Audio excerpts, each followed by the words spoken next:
That's what I'm saying, being able to outthink the system. Cash Money Records versus No Limit Records versus going down to Las Vegas.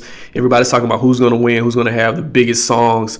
But for me, it's deeper than the songs. I think we got to really look at what Cash Money Records and what No Limit Records represents in terms of independent black-owned record companies coming from the South. Now, back in the 90s, it was just kind of hard for Southern artists to pretty much break into the mainstream because most of the record labels were either in New York or Los Angeles. Master P, Birdman, Slim, they pretty much did things their way. They basically built a fan base on their own. Instead of them like trying to get their demos to record labels and executives, the record labels came to them.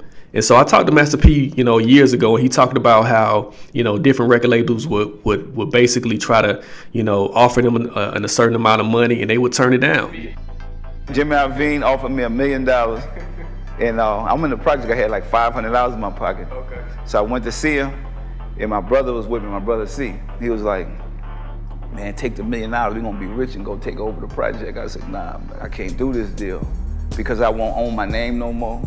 None of this. That's what I'm saying, being able to outthink the system. So, but it took me a lot of work, so don't think that I just got that deal and the money just came in. No, I had to get out there.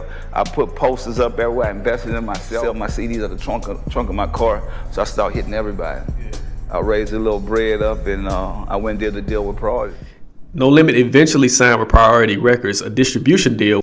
Cash Money did a similar deal with Universal, where that changed the landscape of music, where it was like, the executives were like, no, we're not going to give those deals out anymore. And basically, they began hitting artists with 360 deals. So we got to give props to No Limit Records and Cash Money Records for basically laying the foundation of what it means to be independent, black-owned, and doing things your own way in the music industry. So salute to those guys.